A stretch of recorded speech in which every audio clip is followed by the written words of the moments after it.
আকাশবাণী আগরতলা। স্থানীয় সংবাদ পড়ছি রাহুল চন্দ্রলোধ। এখনকার বিশেষ বিশেষ খবর হল, স্বরাষ্ট্রমন্ত্রক ত্রিপুরার জন্য গত বছরের বন্যার পরিপ্রেক্ষিতে জাতীয় দুর্যোগ মোকাবিলা তহবিল থেকে 288 কোটি টাকারও বেশি আর্থিক সহায়তা অনুমোদন করেছে। সাংসদ বিপ্লব কুমার দেব জানিয়েছেন, ডুম্বুর জলাশয় থেকে পাইপ লাইনের মাধ্যমে আগরতলা ও বিভিন্ন শহরে পানীয় জল সরবরাহের চিন্তা ভাবনা করা হচ্ছে। মুখ্য নির্বাচন কমিশনার হিসেবে দায়িত্ব নিলেন জ্ঞানেশ কুমার।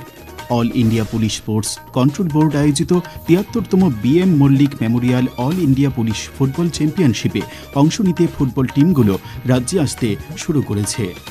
এখন বিস্তারিত সংবাদ। কেন্দ্রীয় স্বরাষ্ট্রমন্ত্রী অমিত শাহের সভাপতিত্বে উচ্চস্তরের কমিটি গত বছর বন্যা, আকস্মিক বন্যা, ভূমিধস এবং ঘূর্ণিঝড়ের মতো প্রাকৃতিক দুর্যোগে ক্ষতিগ্রস্ত 5টি রাজ্যকে জাতীয় দুর্যোগ মোকাবিলা তহবিল NDRF থেকে 1554 কোটি টাকারও বেশি কেন্দ্রীয় সহায়তা অনুমোদন করেছে। স্বরাষ্ট্রমন্ত্রক জানিয়েছে, অন্ধ্রপ্রদেশের জন্য 608 কোটি টাকা, নাগাল্যান্ডের জন্য 170 কোটি টাকারও বেশি, ওড়িশার জন্য 255 কোটিরও বেশি, তেলেঙ্গানার জন্য 231 কোটিরও বেশি এবং ত্রিপুরার জন্য 288 কোটি 93 লক্ষ টাকার অনুমোদন করা হয়েছে।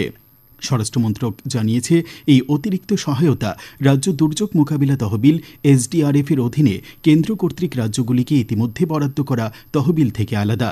স্বরাষ্ট্রমন্ত্রক ত্রিপুরার জন্য এই আর্থিক অনুমোদন দেওয়ায় মুখ্যমন্ত্রী অধ্যাপক ডাক্তার মানিক সাহা, প্রধানমন্ত্রী নরেন্দ্র মোদী ও স্বরাষ্ট্রমন্ত্রী অমিত শাহকে ধন্যবাদ জানিয়েছেন। সাংসদ বিপ্লব কুমার দেব বলেছেন, আগরতলা শহর সহ রাজ্যের অন্যান্য শহর এলাকায় আয়রনমুক্ত ও পরিশ্রুত পানীয় জল সরবরাহের জন্য নতুন এক ভাবনা চিন্তা করা হচ্ছে। গতকাল আগরতলার রাজ্য অতিথিশালায় পশ্চিম জেলার জেলা উন্নয়ন সমন্বয় ও মনিটরিং কমিটির দিশার বৈঠকে এই নতুন ভাবনা চিন্তা আলোকপাত করা হয়। এ প্রসঙ্গে তিনি বলেন, উচ্চ আয়রনের কারণে ভূগর্ভস্থ জল হ্রাস এবং দূষণ নিয়ে ক্রমবর্ধমান উদ্বেগ মোকাবিলার জন্য রাজধানী আগরতলা সহ রাজ্যের প্রধান প্রধান শহরে ডুম্বুর হ্রদ থেকে পাইপলাইনে পানীয় জল এনে তা পরিশোধনের পর বিশুদ্ধ পানীয় জল হিসেবে সরবরাহের জন্য উদ্যোগ নেওয়া যেতে পারে। अभी आज मुझे विशाल कुमार जी ने एक आइडिया दिया, मैं ज़रूर चीफ मिनिस्टर से शेयर करूंगा, उसके बाद चीफ सेक्रेटरी से। जो डुम्बुर से हम बड़े राउंड की पाइप से पानी वहाँ ला सकते हैं कि हमारा बहुत बड़ा आउटर वाटर बॉडी है वहाँ और बहुत शुद्ध पानी है, वहाँ से लाके इसको करेंगे तो आगरतला के, विशालगढ़ की, उदयपुर के जो भी रोड से वो आएंगे उसी रोड में वो पानी से लेके आप प्यूरिफाई करके आप अर्बन बॉडीज़ में दे सकते हैं, तो इससे बहुत बड़ा लाभ होगा। মুখ্যমন্ত্রী অধ্যাপক ডাক্তার মানিক সাহা আজ নয়াদিল্লিতে কেন্দ্রীয় শিক্ষামন্ত্রী ধর্মেন্দ্র প্রধানের সঙ্গে সাক্ষাৎ করেন। সাক্ষাৎকালে উভয়ের মধ্যে ত্রিপুরায় বিদ্যাজ্যোতি স্কুলগুলির পরিকাঠামো উন্নয়ন, একটি মহিলা বিশ্ববিদ্যালয় স্থাপন ও ত্রিপুরা ইনস্টিটিউট অফ টেকনোলজিকে কারিগরি বিশ্ববিদ্যালয়ে উন্নীতকরণ ইত্যাদি বিষয়ে আলোচনা হয়। তপশিলি জাতি কল্যাণ মন্ত্রী সুধাংশু দাসের পৌরোহিত্যে আজ ঊনকোটি জেলার ফটিকরায়ে সরকারি দপ্তরগুলির কাজকর্ম নিয়ে এক পর্যালোচনা বৈঠক অনুষ্ঠিত হয়। তিনি আকাশবাণীর জেলা প্রতিনিধিকে জানান, সরকারের গৃহীত কর্মধারা, কেন্দ্র ও রাজ্য সরকারের বিবিধ কল্যাণমুখী প্রকল্পের সফল বাস্তবায়নের লক্ষ্যে সার্বিক বিষয়ে পর্যালোচনার জন্যই এই বৈঠকের আয়োজন। সভাপতিত্ব করেন ঊনকোটি জেলা পরিষদের সভাধিপতি অমলেন্দু দাস। পরিবারের পারস্পরিক আলোচনার মধ্য দিয়ে আসে পারিবারিক স্বাস্থ্য, সৌন্দর্য ও সঠিক পরিবার পরিকল্পনা। পরিবার পরিকল্পনা নিয়ে জাতীয় স্বাস্থ্য মিশনের আওতায় এখন বিভিন্ন স্থানে আয়োজিত হচ্ছে শাশুড়ি বৌমা প্রীতি সম্মেলন। এই নিয়ে সিপাহীজলা থেকে একটি প্রতিবেদন। যে কোনো দম্পতির ক্ষেত্রে আলোচনা হলো পরিবার পরিকল্পনার মূল চাবিকাঠি। বিষয়টি যেমন জন্ম নিয়ন্ত্রণের ক্ষেত্রে গুরুত্বপূর্ণ, তেমনি এর মাধ্যমে সুরক্ষিত হতে পারে স্বাস্থ্যকর প্রজনন। পরিবার পরিকল্পনায় ভূমিকা থাকে শাশুড়ি বৌমাদের পারস্পরিক সুন্দর সম্পর্ক ও বোঝাপড়ায়। জাতীয় স্বাস্থ্য মিশনের আওতায় এ বিষয়ের উপর আলোকপাত করছে স্বাস্থ্য দপ্তর। সিপাহীজলা জেলার বিভিন্ন উপস্বাস্থ্য কেন্দ্রে আয়োজন করছে শাশুড়ি বৌমাদের প্রীতি সম্মেলন। শাশুড়ি বৌমাদের প্রীতি সম্মেলন জেলার 147টি উপস্বাস্থ্য কেন্দ্রে ইতিমধ্যেই সম্পন্ন হয়ে গেছে।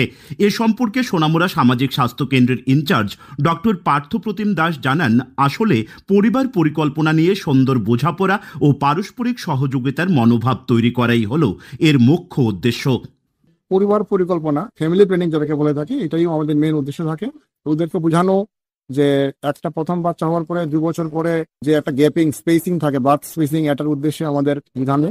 এবং দ্বিতীয় বাচ্চার পরে যদি আমরা ইচ্ছা করি যে লাইগেশন যে একটা ব্যাপার থাকে, যদি এটাও করা যায়, এই মেইন উদ্দেশ্য যে একটা আলোচনার মাধ্যমে আমাদের একটা পারিবারিক একটা আলোচনার মাধ্যমে সুস্থ বাচ্চা হওয়া সুস্থ পরিবার হওয়া, যাতে সবাই সুস্থ থাকে।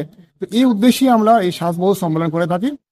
শাশুড়ি বৌমাদের একত্রে বসিয়ে চিকিৎসক স্বাস্থ্যকর্মীরা পরিবার পরিকল্পনা নিয়ে যে পরামর্শ দিচ্ছেন তাতে লাভবান হচ্ছেন বলে জানিয়েছেন সম্মেলনে আগত শাশুড়ি বৌমারা। আমরা একজন বৌমা, সম্মেলনটা বউ শাশুড়ি লেগে হইতে আছে, তা আমরা শুনে খুব খুশি হয়েছি। তাই আমরা আইসি এই সম্মেলনের মধ্যে, যাতে শাশুড়ি সব বুঝে যে আগের দিনের মতন হইতো না, কখনো মানুষ ওখানে ডাক্তার আছে, সবকিছু আছে, ওষুধ বড়ি সবকিছু আছে, ডাক্তার আছে। তো আগের মতন শাশুড়ি এখন সবকিছু বুঝতে আছে। তো আমরা আগের নিয়ম কারণ বউদেরকে আর বলবো না, ডাক্তার আছে, সব তো ডাক্তাররাই বড় দেখতে চাই। আমি একজন শাশুড়ি। আজকে শাশুড়ি বউর যে সম্মেলন হয়েছে, এখানে আমরা জানতে পারছি যে একটা ছেলের বয়স, বিয়ের বয়স 21 আর মেয়ের 18। বাচ্চা নেওয়ার ব্যাপারে প্রথম বাচ্চা নেওয়ার পর দ্বিতীয় বাচ্চা নিতে গেলে 3 বছরের গ্যাপ থাকতে হবে। এই প্রীতি সম্মেলন আগামী দিনে এর অসামান্য ইতিবাচক প্রভাব অবশ্যই দেখা যাবে বলে আশা করছেন সংশ্লিষ্ট মহল। সিপাহীজলা থেকে অভিজিৎ বর্ধন, আকাশবাণী সংবাদ। এই খবর শুনছেন আকাশবাণী আগরতলা কেন্দ্র থেকে। মুখ্য নির্বাচন কমিশনার হিসেবে দায়িত্ব নিলেন জ্ঞানেশ কুমার। তিনি আজ নতুন দিল্লির নির্বাচন সদনে নতুন মুখ্য নির্বাচন কমিশনার হিসেবে দায়িত্বভার গ্রহণ করেছেন। শ্রী কুমার রাজীব কুমারের স্থলাভিষিক্ত হলেন। রাজ্য বিদ্যুৎ নিগম ত্রিপুরা শহরী জীবিকা মিশনের উদ্যোগে আজ আগরতলা আশ্রম চৌমুহনী স্থিত পুর নিগমের পূর্ব জোনাল কার্যালয়ে প্রধানমন্ত্রী সূর্যঘর মুফত বিজলি যোজনা নিয়ে জনসচেতনতা ও নিবন্ধীকরণ শিবির অনুষ্ঠিত হয়। উদ্বোধন করেন সাংসদ রাজীব ভট্টাচার্য। উপস্থিত ছিলেন পুর নিগমের মেয়র দীপক মজুমদার, পূর্ব জোনালের চেয়ারম্যান সুখময় সাহা, আইসিএর এসএমসির চেয়ারম্যান নবেন্দু ভট্টাচার্য প্রমুখ। All India police sports control board আয়োজিত ৭৩তম BM Mallick memorial all India police football চ্যাম্পিয়নশিপে অংশ নিতে ফুটবল টিমগুলো রাজ্যে আসতে শুরু করেছে। 4টি দল ইতিমধ্যে রাজ্যে এসে পৌঁছে গেছে। সব মিলিয়ে ত্রিপুরার 2টো দল সহ মোট ৪৫টি দল এই টুর্নামেন্টে অংশগ্রহণ করবে। এর মধ্যে ৩৬টি পুরুষ এবং 9টি মহিলা দল রয়েছে। আগামী ২৪ তারিখ উমাকান্ত ময়দানে টুর্নামেন্টের উদ্বোধন করবেন মুখ্যমন্ত্রী অধ্যাপক ডাক্তার মানিক সাহা। আবহাওয়ার খবর। আগামীকাল আকাশ মেঘাচ্ছন্ন থাকবে। তাপমাত্রা সর্বোচ্চ ৩১ ডিগ্রি সেলসিয়াস এবং সর্বনিম্ন 18 ডিগ্রি সেলসিয়াসের কাছাকাছি থাকবে। আজ দিনের সর্বোচ্চ তাপমাত্রা ছিল ৩১.৮ ডিগ্রি সেলসিয়াস এবং সর্বনিম্ন 18.2 ডিগ্রি সেলসিয়াস। আগামী 24 ঘন্টায় রাজ্যের সব জেলায় বিক্ষিপ্তভাবে বজ্রবিদ্যুৎ সহ বৃষ্টি, সঙ্গে ঘন্টায় 30 থেকে 40 কিলোমিটার বেগে ঝড়ো হাওয়া বয়ে যাওয়ার সতর্কতাও জারি করা হয়েছে। শেষ করার আগে খবরের বিশেষ অংশগুলি আরেকবার পড়ছি। স্বরাষ্ট্রমন্ত্রক ত্রিপুরার জন্য গত বছরের বন্যার পরিপ্রেক্ষিতে জাতীয় দুর্যোগ মোকাবিলা তহবিল থেকে 288 কোটি টাকারও বেশি আর্থিক সহায়তা অনুমোদন করেছে। সাংসদ বিপ্লব কুমার দেব জানিয়েছেন, ডুম্বুর জলাশয় থেকে পাইপ লাইনের মাধ্যমে আগরতলা ও বিভিন্ন শহরে পানীয় জল সরবরাহের চিন্তাভাবনা করা হচ্ছে। মুখ্য নির্বাচন কমিশনার হিসেবে দায়িত্ব নিলেন Gyanesh Kumar. All India police sports control board আয়োজিত ৭৩তম BM Mallick memorial all India police football চ্যাম্পিয়নশিপে অংশ নিতে ফুটবল টিমগুলো রাজ্যে আসতে শুরু করেছে। স্থানীয় সংবাদ আজকের মতো এখানেই শেষ হলো।